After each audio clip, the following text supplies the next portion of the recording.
বাড়া এটা চা, বালের চা বাড়া, মুখটাই মারা ছিটে গেল আমার। শুনুন ঠিক বলেছিস, এই কদিন এই বালের মতো চা করছে বাড়া, খেচালা বাড়া। বাড়া চাই তো একটু দুধ দিতে পারো, সব দুধ কি তোমার ওই পাশের বাড়ির ওই খোঁচাকে খাই দিচ্ছে নাকি?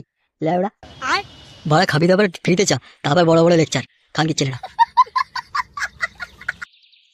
এই ছাড় ছাড় নুনু, ওর সাথে মুখ লাগিয়ে লাভ নেই, ওদের পল্টু আসছে।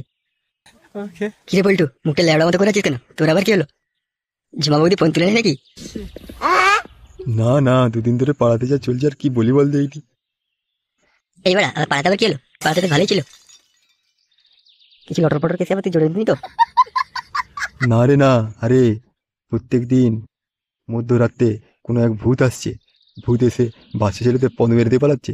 এটা আবার কি ধরনের ভূত কে জানে বাড়া। এই আবার কেমন ভূত?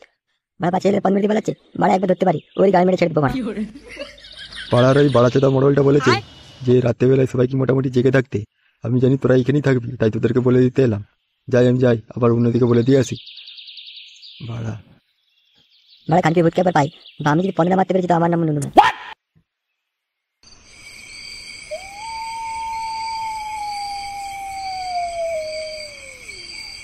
এ ফোটা শুন, আজ রাতে যদি কেউ ডাকে তোকে একদম ঘর থেকে বেরোবি না, বেরোলে কিন্তু বিপদ আছে।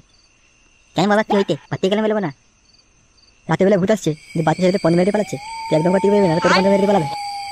বালা আমার নাম ফোটা বটে, একবার পাই আমি ভূতের পনটা মেরে দেবো। দাও না দাদু ভাই, বাবা যেটা বলছে সেটাই শুনো, তোমার কিছু করার দরকার নেই, তুমি আজকে আমার কাছেই শুবে।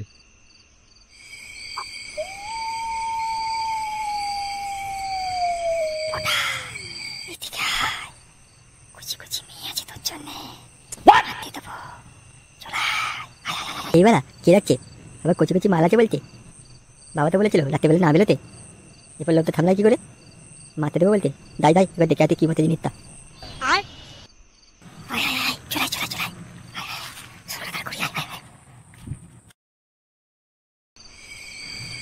দাদু